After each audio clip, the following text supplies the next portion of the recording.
Hey everybody, welcome to another episode of the Rapcast. I'm your host Samson Folk, and a special episode today, a three-man podcast, which might be my favorite form of podcasting. I guess there's just a little bit more banter, a little bit more opinions going on, and I'm joined by Mac and Curly. They just recently had an episode of Max running off the screen. We've done the three-man pod before. It's a lot of fun chopping it up with these guys, and one of my favorite two people to talk hoops with. That's what we're here to do because the Raptors. I don't want to say they're newly in crisis mode. They've been in crisis mode. There's a lot going on with this team now at 20 and 26. Names are out in the ether as possible trade options. The team has branching timelines ahead of them to choose from. And Curly, Mac, before we get into it, how are you guys doing? I guess we'll start with you, Curly. Doing well, outside of the technical difficulties that you encounter with technology from time to time. It's been good. No complaints. I wish the Raptors were doing better. Wish they were winning games that they're supposed to win, like against the T-Wolves. But, there's still time. The season's still young. It's getting old quickly, but it's still young. And you, Mac? I'm doing well. I'm getting over a cold right now. That's my voice is like You rainy. I'm sound drinking good, some. bro. Oh, really? I'm drinking some Yeah. tea. And I remember our last episode. I talked about losing sleep. I haven't slept last night, so I'm very tired. That's so funny you mentioned that. Just because you said that, sometimes I wonder, but then I'm like, no, I don't want to message this dude at 3 a.m. Like I want to hey, bro, are you up? Are you okay? Like, are you getting sleep? Like I'm in a dark room with the TV on, watching the game back. I message him all sorts of hours, and I'm actually surprised he answers me sometimes. It's kind of that's Blake as well. Blake Murphy, famously a guy, hit him up at like 3 a.m. He'll be like, yeah, what do you need? He'll be like, can you check this like Excel table for me? Like what are the Raptors cap sheet if this thing happens? He'll be like, sure, pull it up for you. Hey, yo, Curly, by the way, do you use beard oil? That thing is like glorious, by the way. I do use beard oil. Yes, I do. It is key to keeping this luscious thing going. You know what I mean? I started using beard oil. I don't think it's like revolutionizing my beard, but it just smells nice. It's like a nice little thing to have going on. Yeah, definitely. It gives you that softer look, to Yeah. complement the soft voice that you have. Hey. Oh, he's the young JT, man. Oh yeah. Okay. Cutting this here. Okay, guys. Basketball now. All right. So the Raptors. We set the stage. They're having a tough season. And the question here, first topic is one step forward, one step back, or just do you trust fall into the arms of Bobby and Masai and say, hey, you take this team where you want it, blow it up, etc. Build the team in your vision starting from scratch. We'll start with Mac. Your want for this team going forward, which timeline you want, and then justifying that decision however you want. I'll start by saying, if you were to choose a season to, or I should say specifically a draft class to center a rebuild around, it would be a good time to do so. It's a pretty deep draft class. If you center your focus towards the talent available in the draft lottery range. However, I've never been a fan of like the idea of a rebuild, even though I understand financially it could be the best way to go because if you're losing and you don't have cap flexibility, you're kind of like in no man's land.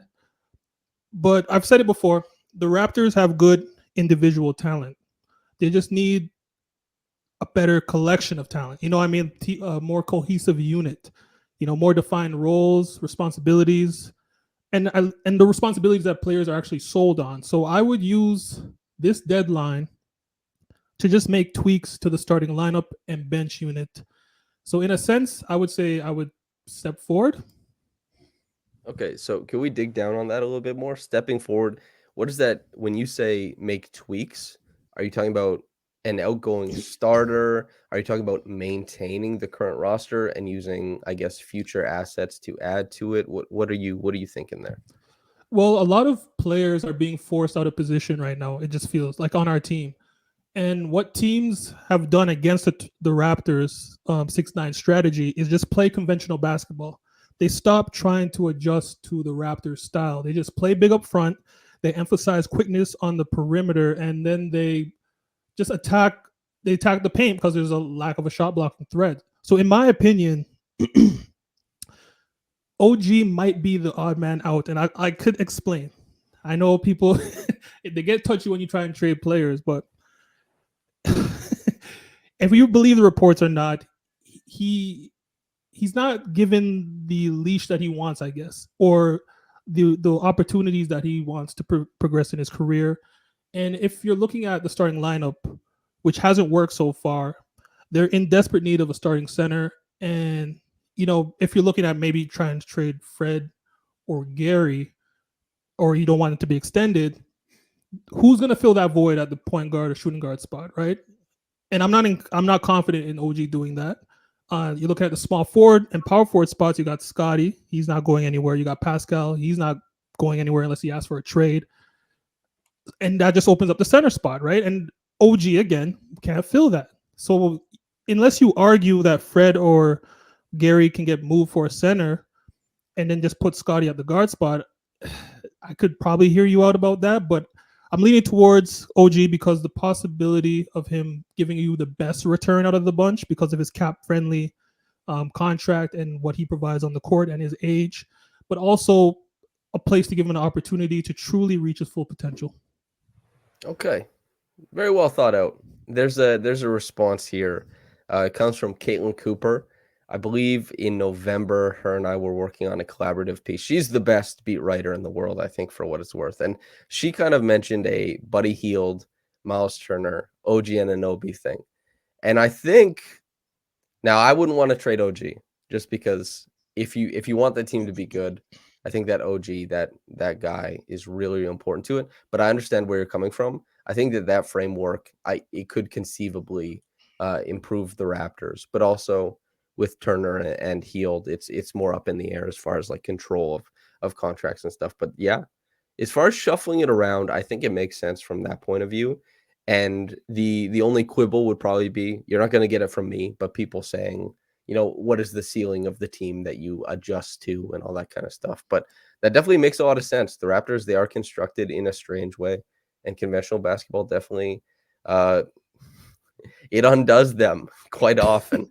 Curly, any thoughts on Mac's takeaways here? My takeaway is, our thoughts are aligned. I think that's one of the main things that I enjoy talking with Mac about is that we have very like-minded views, and it's not very often where two different people have, almost identical views. But I do feel that this roster is capable of doing more. It's just a matter of, are they going to live up to their full potential? And I think individually, not everybody has taken the necessary steps to reach their full potential. Or you have moments or you have stretches where certain guys are doing really well, but it's coming at a price of somebody else, and then vice versa. And I think one way we can negate that is by bolstering up our bench. I think that is very, very important. And we'll take last night's game, for example, against the T-Wolves, and or any other game for that matter when it comes to this season. You take off the starters, you get a big lead, you put on the role players, you stagger the starters. The starters are going to be tired more times than not when you're staggering with the role players coming off the bench. But we do not have the offensive firepower, to maintain that lead. And then an 18-point lead will quickly become a 9-point lead. And then the starters are going to have to come in on short rest, and then so on and so forth. So I feel that if we cannot get a center, and if the Raptors are very adamant on keeping this core five, which isn't a bad core five. I mean, there's not many teams in the NBA that have 5 starters with the potential of scoring more than 15 points per game. And they did that last season. But we need to be able to maintain that. If they're going to be working their tails off and playing heavy minutes, then we should be able to support them by getting role players, which I definitely felt that while the front office did gamble on continuity building off of the momentum of last season, it's not paying off right now. And I definitely felt that they missed some opportunities with some role players going elsewhere on the cheap. One guy that really sticks out to me is Bruce Brown. I think Mac mentions it all the time. He's that connector piece that the Raptors would need coming off the bench. He can guard multiple positions. He's not afraid to shoot the basketball. He's not afraid to drive it in the paint or even muck it up with some of the bigs. How he's doing it at 6'4", I have no idea, but he's found ways to be successful. And to me, that is a guy that just spells out Raptors player. And I think that's the direction that the Raptors should be going into. But I agree with Mac to an extent. This is the tough thing, which is that the Raptors, you build on this team because they do have, and you guys are both bang on that starting five. Each individually, you take them and set them aside, and you ask NBA players, you ask NBA fans, coaches, is this guy a good player? You're going to get a yes, and a resounding one on all five players, and then you can go even further with some of them. There's supposed to be enough there. And the thing is, though, is that all these guys, except for Scotty, are paid or getting paid. And so the flexibility of that roster is where the bench is lackluster, right? And so do you have the money to add to the bench? Do you have the draft capital to add to the bench? And does that, if you don't have the money, the draft, does that align with helping these guys in the immediate sense? Like if you go into the draft this offseason and you have the whatever pick they end up with and second round pick, are you picking guys who are immediately going to be available to help guys like Fred and Pascal win games, and is it effective? Or do you try and reset and adjust the timeline with a bit more money and all that kind of stuff? Because for the most part, and a lot of people address this, Masai and Bobby have not been working with cap space, basically, except for when they signed DeMar Carroll. And also on top of that, they just don't have a good history of signing free agents. It's tough to build a team in Toronto. You don't get guys walking through that door saying, "Hey, I'll come in and play for cheap because this is a fun, interesting team." You don't get guys saying this is a desirable market. None of that, which also makes it very important to keep the team good so that Pascal Siakam wants to sign that supermax or is eligible for it so he doesn't leave. And they're just in an odd spot. It sounds more dire than it probably is, but it is more dire than it looks at like the first look. You know what I mean? Like if you dive into it, a bunch of things open up where it's like, damn, they could lose a lot of guys. They might not know how to build going into the future. How do they maximize their assets? And it looks tough. It looks difficult. But then you step back again. You say, oh, there's a lot of good players here. They're in a good position to pivot, whether it's forward or back. For me, That's why I wouldn't blow it up. Sorry. That's why I wouldn't blow it. That's why I wouldn't blow it up. Because you have a good collection of players. It's not fitting. So you got to find that odd man out and flip him to see if you can get something out of this group. We talk about cap space, which is cool, but who's really going to sign to Toronto if we had this cap space? It's not like we're the only team in the NBA that's going to have cap space, right? And then you look at free agency. It's a good idea to target certain players that we wanted, like Malik Monks and Bruce Browns, of course. But free agency it's two-sided. They have to want to come. They want to have a defined role, and they want to have to fit what we have going forward as far as our culture. So in that sense, I think we should keep the guys we have and just flip one or two of them. Don't blow it up. And lost my train of thought here, but I was gonna mention I had a big point, but keep moving. I'll remember when in a second. Yeah. The moment it comes back to you, just yell at me. Say, I'm in, bro. Tap me in. But what I was gonna say, right, is that I would take that step back. And one step back for me means this season. And so this comes at the cost, likely, well, not necessarily, but it could come at the cost of Pascal Siakam's supermax. But it isn't looking like, even if they maintain this roster, that he will end up with the supermax. The last guy who was selected all NBA on a bad team was LeBron James 3 years ago. Pascal doesn't have that cachet. If the Raptors are in this place in the standings, he won't get selected to all NBA. He'll be an all-star for sure, but he's going to miss out on that supermax. It seems like it's destined to happen. You may as well get a better draft pick, perhaps sell high on one guy. There are many, many different people want many different people outside of the Raptors. Gary Trent Jr. seems like the most likely because of his upcoming contract situation. and the Raptors perceiving him to be less important to the core. Some people want Fred gone. As you said, there are upsides to trading OG, for example. I think that the one step back is probably the most viable option for the Raptors. And I didn't initially feel that way this season because I thought that if they kept the same course and they didn't sell it, guys off, that they'd be a playoff team, even if it's the back end, and that Pascal Siakam would be able to get his All NBA selection, and then that guy wouldn't leave because there'd be an extra, $40 million on the table for him. And you don't want to lose a supermax guy. That would be the Raptors have lost a supermax guy, Kawhi Leonard, for nothing. You don't want to deal with that. That's bad news bears. But the environment has changed around the Raptors, and as seemingly not just in what's happening on the court, but around the team as well, the vibes have gotten a little bit worse. And as somebody who's been there in person and asked these questions and talked to coach, players, all this kind of stuff, it's definitely been tough on everybody there, and you can see that the effects of it are wearing on them. Yes. So what do you think is the reasoning for it not working, or like working, like, because what I'm noticing too, like defensively, there's not as much conviction. Maybe I'm reading too into it because we're losing a lot, so I'm kind of like trying to find it. But it doesn't seem like we're locked in as much defensively early on. What do you think about that? Yeah, the defense I think is so everybody is kind of aware of like the democratic rim protection that the Raptors have run on is that they pull guys from everywhere. Everybody has to rotate to the rim, not only to effectively guard it, but to effectively rebound after the shot goes up.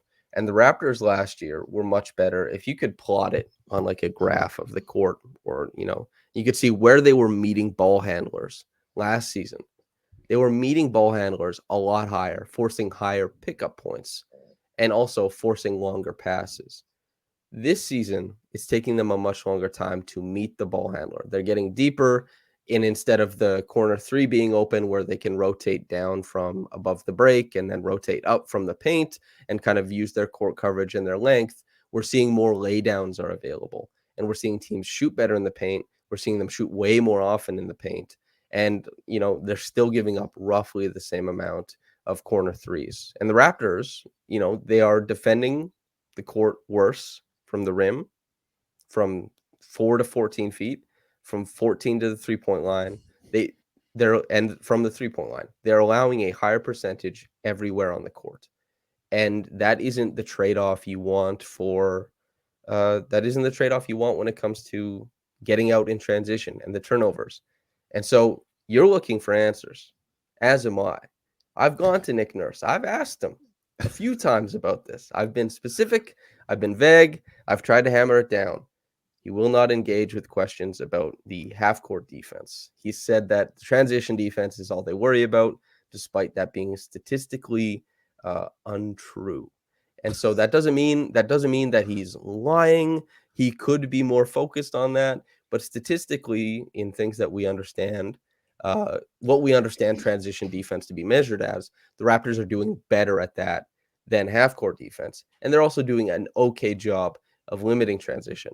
And yet, everything is being pointed there. I don't know why, but I think we're all looking for the same answers for the half-court defense as you are, and I'm sure Curly is as well. Curly, do you have any ideas about this half-court defense?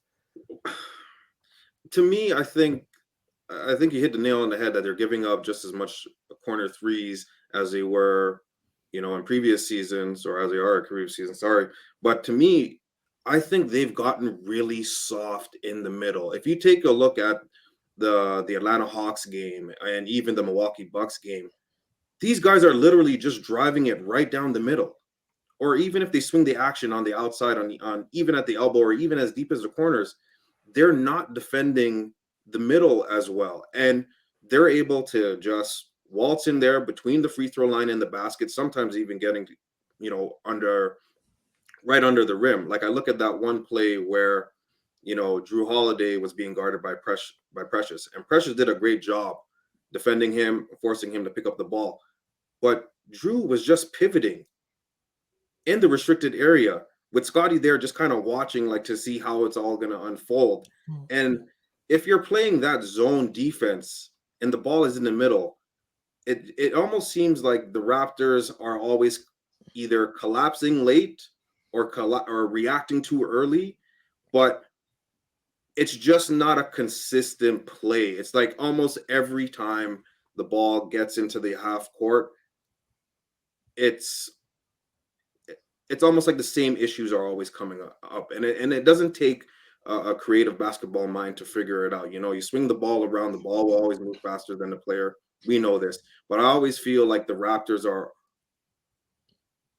almost reacting as it goes along. If they give up a three, then they're running people off the line. If they give up a point in the paint, they're collapsing and leaving people open on the perimeter. There's just not a consistent play, and I feel like they just have to pick a struggle. Pick a struggle. It's either you're going to clog the paint or you're going to run these guys off the perimeter. And to me, I think you will live with the twos, but you're not going to give up the easy corner threes. And that's just my little 2 cents on that.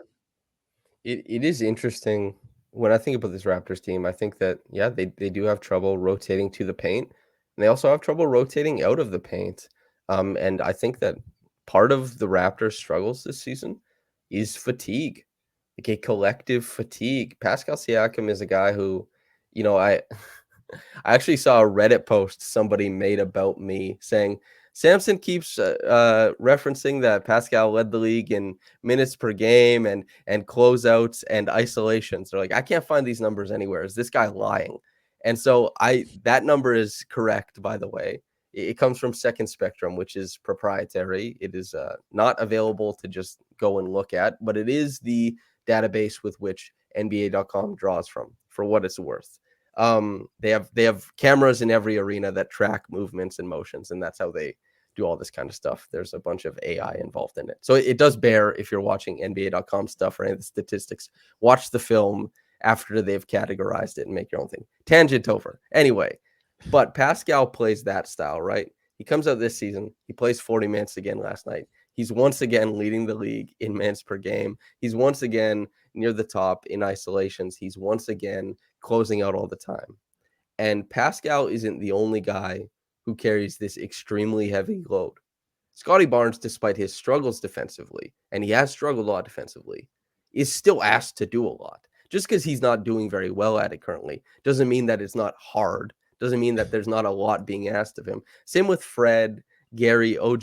These guys are getting killed over and over and over again. Every game, this goes to the bench point, right? Is that these guys need a little bit of help. And the way that the Raptors bench has been built is that it doesn't offer this salve. It's not coming in to ease things. It's like we come in and we want to ratchet it up, but we can't score by ourselves. So you got to stick a couple starters with us to play this helter-skelter type of style too. And they have to help buoy the offense, all that kind of stuff. It seems like too much work. I've talked about this before, but Liverpool, the football club, they, under Jurgen Klopp, they played a similar level of helter-skelter pressure play in the Premier League. And they won. They won the Champions League. They won the Premier League as well. But playing that style where they ran way more for way longer than other teams, eventually you started to see the negative effects of that.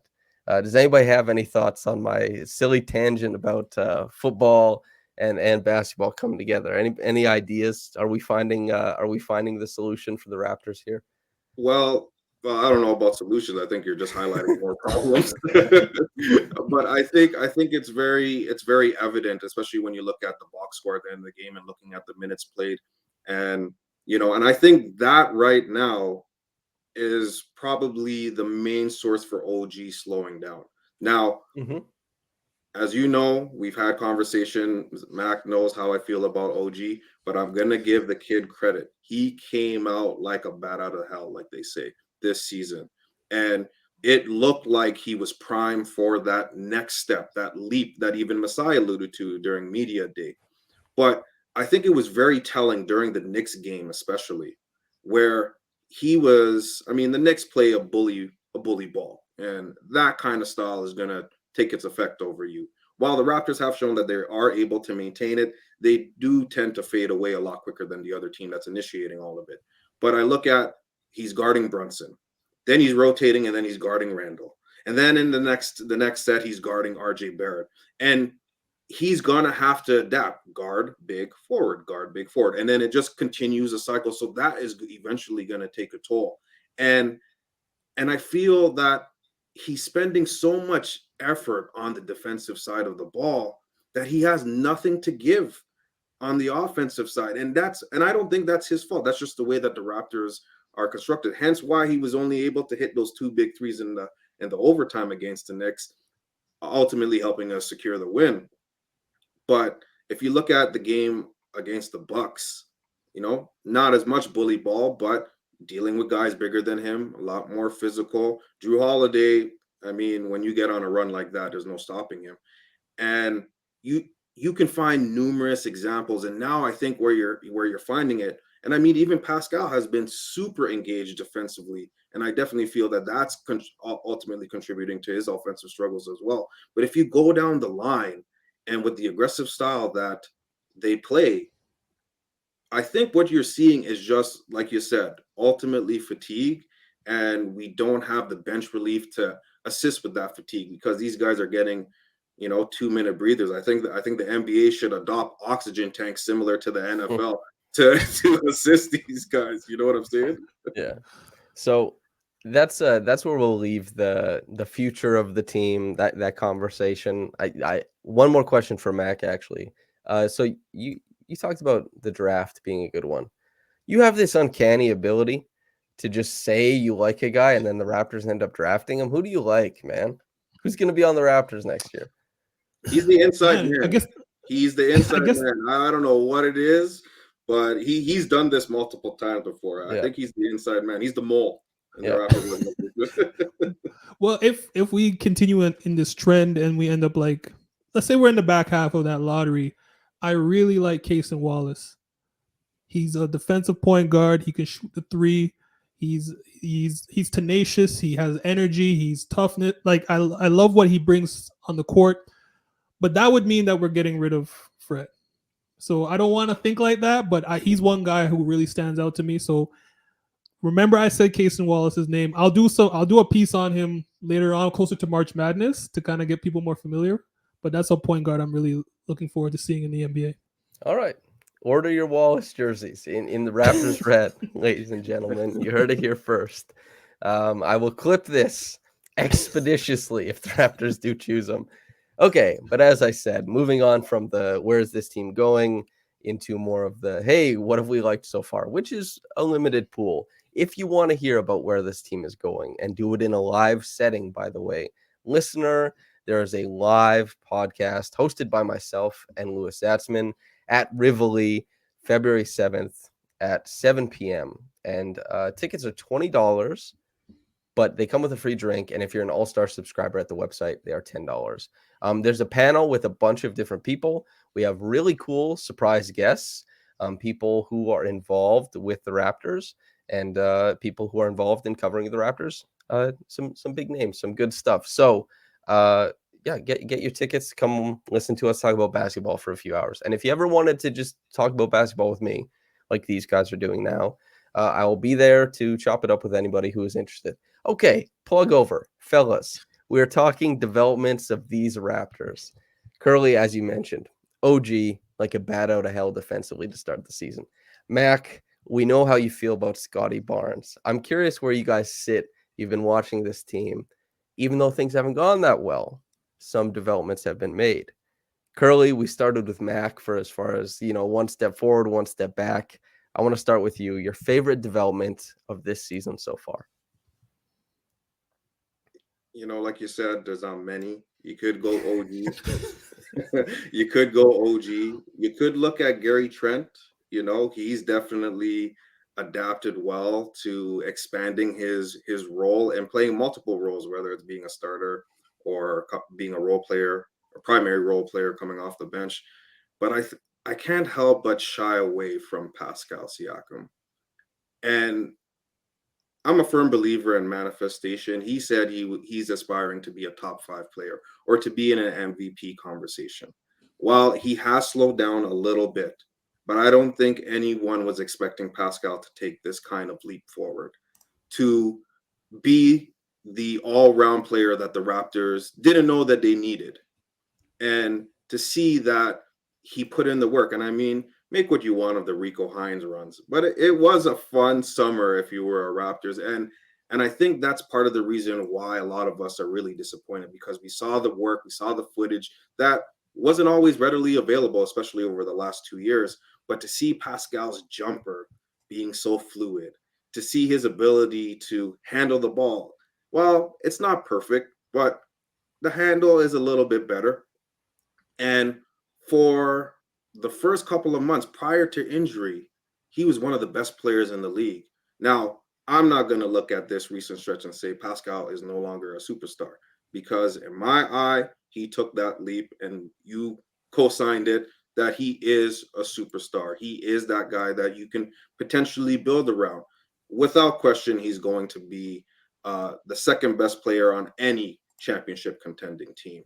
But I think the the way that he has elevated his game, the way that he's able, when he's rolling, of course, and when he's not tired, to hunt down the mismatches and just seamlessly get to his spot at will, similar to the likes of a Kevin Durant or even a Jason Tatum, mind you.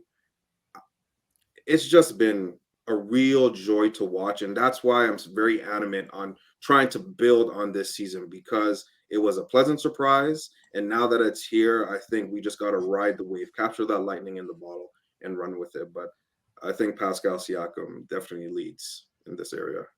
I love the point that you bring up about the handle. Is we don't always know exactly what players have been working on, or how you talked about manifestation in the more, I guess, broad sense of like belief and all that kind of stuff. But also there's manifestation in that how you approach drills and stuff like that. Is what type of defender attacks you? What type of defense are you seeing, not only in drills, but during the season? And how does that manifest in you wanting to improve? Pascal Siakam might not have the nastiest cross. He certainly has a nice push cross in transition and when he's going downhill. But as far as like shifting guys, that's not a big part of his game. But what he does do is he never surrenders the pickup in a double. Like his escape dribble, and he'll keep the ball alive, and he'll keep working for passing angles. That was something that we started to see a fair bit of last season, but something that he's one of the, I think, the three best players in the NBA at attacking doubles now, just because of how much he saw them and how he reacts to them now. And the handle is a massive part of that, along with being tall and seeing over top and everything like that. But yeah, great point there, especially. And Pascal, just been awesome. Mac, favorite development so far? I think you know where I'm going. Yeah, My boy I Scotty. suspect. It's my boy Scotty. I love what he's rounding into, right? Like he's turning into what we expected him to be, someone who could beast in the paint area, play make for others in different areas. It's not like he's doing it just from the high post, just from the corners. He's all over the floor, creating plays, pushing the break for his teammates, and he's finding a way to score over whoever's guarding him. I've seen him do a lot of short hooks over Brook Lopez, and I was like, okay, this he's here, and yeah, his usage has gone up a bit. I think he's at the 86th percentile for his position, 91st percentile in assist percentage. Assist usage, his foul percentage defensively is at 86th percentile. Like he's jumping up slowly, and he's only at 21 years old at the moment. So you see the future is bright. So if all else fails this season, if we end up tanking and throwing our season away, we know that we have another year or 3 or 4 more of Scotty Barnes developing, and that gets me excited. So what have you noticed though? Like when you think about Scotty's development from last year to this season, are you noticing anything different? Is it marginal in a bunch of places? Are there big steps in certain spots? What's the look? I think he's doing less analyzing and more reacting. I think he was a little bit more indecisive in the past when he's making plays. Now he's kind of turning the corner when he needs to. He's pulling up when he needs to. He's not being too shy. Now that's only been happening recently. Earlier on in the season, I saw those things that he was missing last year. But from our recent last 10 games or so, you really see him figuring out how to attack the defenses and when to attack the defenses at certain points. And I really love what I'm seeing from him. That's I'd like to add one thing. Can we talk about how he's thriving in that pseudo center spot? Like the way Yeah. that they're utilizing him is almost like a big, and just his ability to kind of adapt to that role as to what we need right now has been nothing short of impressive. And like you said, Mac, the ability to finish over true centers in the league at his position, at his size, and to an extent, a limited set of moves in the post to still be able to find success on a consistent basis is impressive. So, for anybody listening now, after you listen to this, the full episode, you can go to raptorsrepublic.com. I wrote about Scotty, the change in role. There's a bunch of like really insightful quotes from Scotty and part of the team, and from Nick Nurse as well. But also on the YouTube channel, myself and professional scout Josh Codanera did 30 minutes of just walking through Scotty's film, talking about this exact thing. And you guys are bang on. If you put Pascal Siakam in that situation, right? And this isn't Pascal versus Scotty, different skills, different players. But it took Scotty, I think, 4 possessions of seeing a team completely drop their defense out of him, sink on everything. It took him 4 possessions to figure out how he wanted to attack it. And he immediately started kind of reacting to it, playing with the space as a playmaker, as a runway, as a creator. And he really helped his teammates because he knew that, hey, if I'm not going to be pressured up, if I'm not going to be played on, I'm a moving screen, a legal moving screen at all times. If there's not going to be a guy playing up on me, we can create a bunch of 2-on-1 scenarios, not towards the basket, but in this space out here. And he started using himself like that. I think a lot of players in the NBA, that is not an inherent change to make. That's not easy to do. But Scotty, in a moment, figured out this is how I'm going to play this. And not only that, but they were able to, because he saw that defense, I think in 4 or 5 out of the 6 games that they played in that stretch, he was able to keep on adjusting and do it against better and better defenses. And it did take him longer to do it against Giannis and Brook. And we all know why, because that's 2 defensive player of the year candidates sitting right in front of the rim.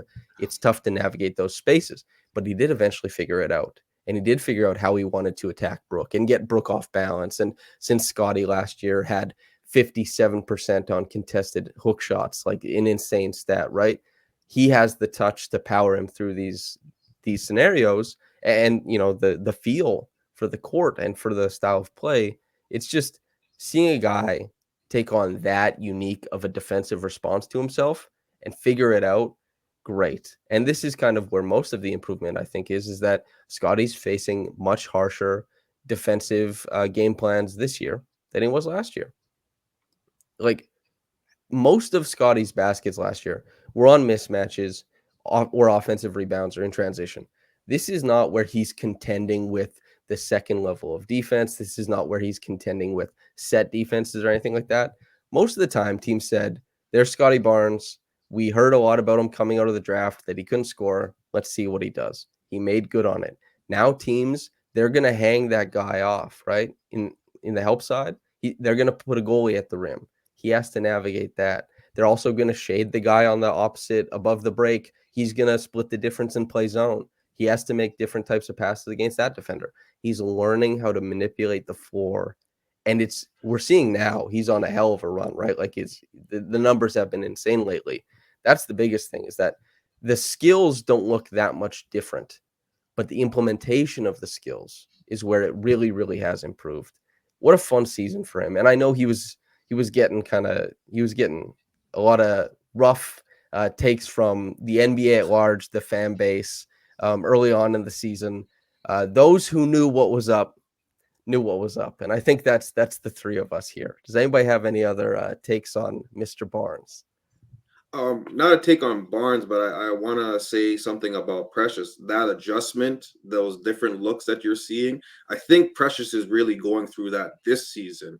And you're seeing a little bit of a struggle, which is to be expected because of his play style, so to speak, that 0 to 100. I'm going to beat you with my athleticism and strength. But you're also seeing the moments where Precious is recognizing those things and 50% of the time, I'll give him credit that he's able to make the right reads and, do a step through or just absolutely bully the guy and get to the rim. But I think that we're kind of seeing, or at least Precious is kind of seeing what Scotty Barnes is getting. It's just not to that level because I don't think anyone is expecting Precious to be as effective as Scotty Barnes, but it does come in bursts. So I just want to go down that. Yeah. I had a question for Samson. If we were to trade, I keep bringing him up. If we were to trade one of our starters and one of our best defenders, I'm not going to say the name anymore, for a for a center. Say we do the Caitlin Cooper deal. Sure. Do you think Precious Achiuwa could fill that defensive role? That void, I should say, that's left. No, because Precious doesn't fill the offensive role, and like as much as we talk about the game and that there's offense and defense, it's one floor. Like the big deal about OG, I'll say the name. The big deal about OG, right, is that even if OG isn't having his best offensive game, even if he's not growing his dribble game, he can hit, as Curly mentioned, like those 2 late threes. OG will provide spacing in the corner. OG will do all this kind of stuff. He'll cut really well. Like even when he's low usage, he's still really valuable. And Precious, and Curly brought up some good points, and everybody knows I'm a huge proponent of Precious. I think he's not the full future, but he's part of it, man. While being so talented defensively, yes, definitely. He can be a wonderful facsimile of OG Anunoby for stretches at a time. Offensively, the man is chaos incarnate. Like you can run actions, you can do whatever. Precious is going to he's going to take the wheel. Kodak Black, let me drive the boat. Like he wants to be in it, dude. And it's so rare to see him as an effective bystander in an offensive set. OG is one of the most effective bystanders in an offensive set because he provides the spacing. If he cuts or shakes up or whatever, the defense is going to follow him. If they don't do a good job following him, if they turn their back, he can cut and make plays there. He can do laydowns, attacking a closeout. He can hit the three. Precious is like, I don't know, dude.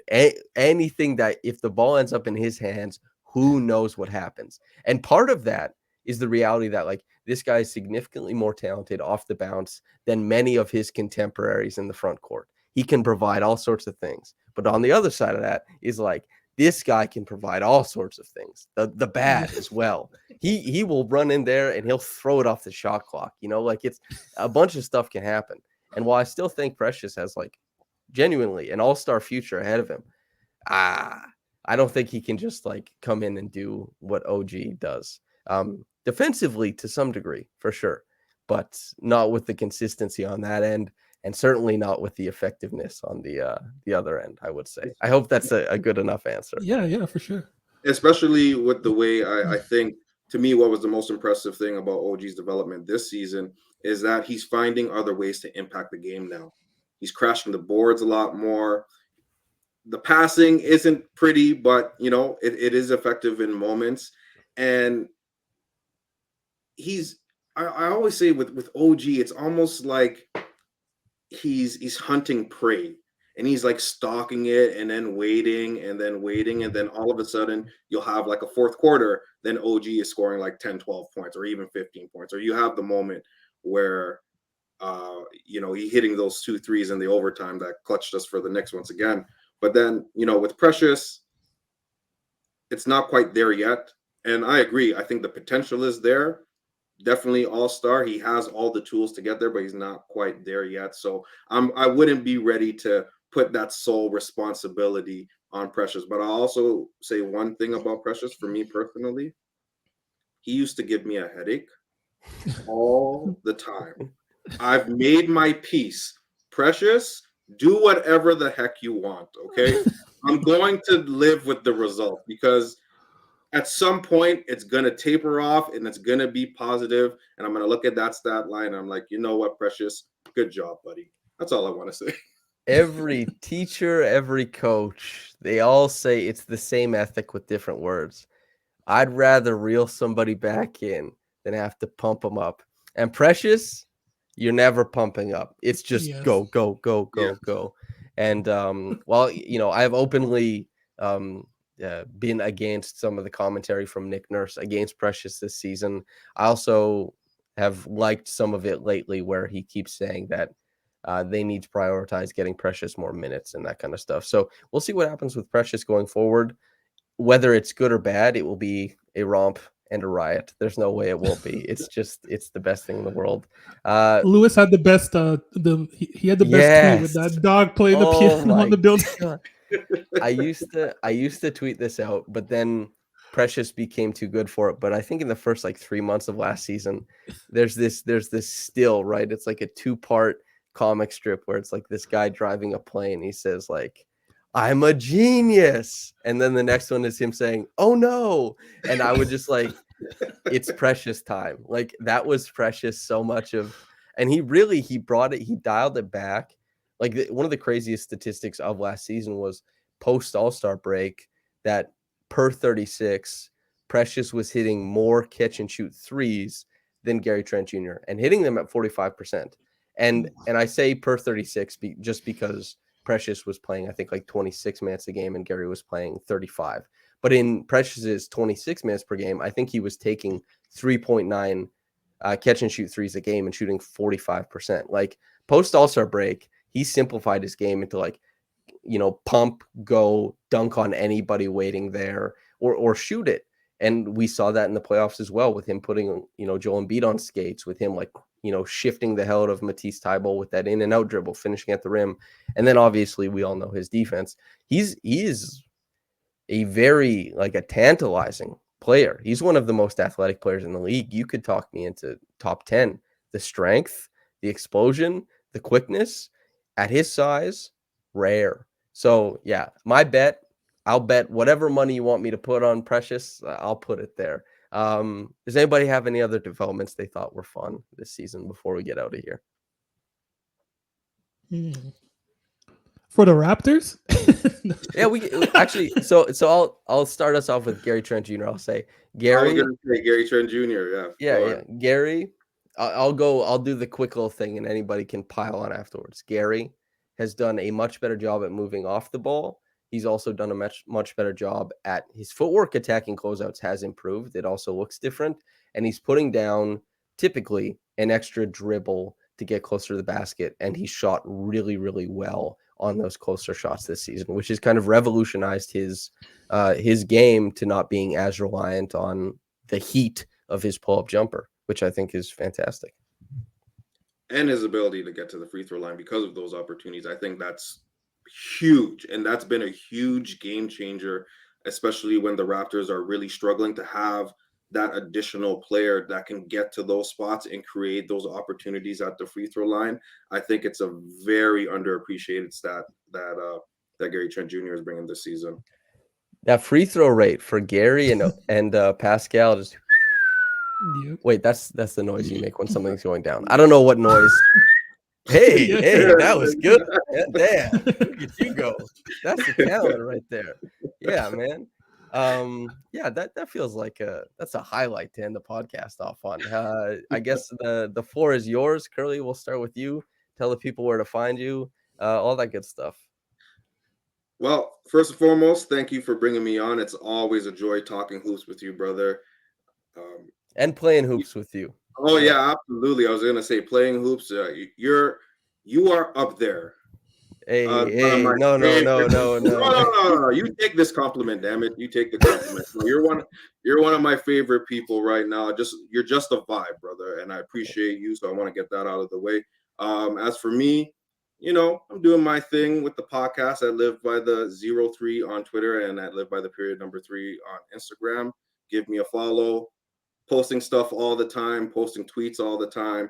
I think I surpassed Mac in tweets now, starting late. But you can find me at the Live by the 3 podcast, a Raptors podcast, and I'm available now on iHeartRadio, but you can find me on Spotify, Apple, and Google, wherever your favorite platforms are, and follow, like, and review.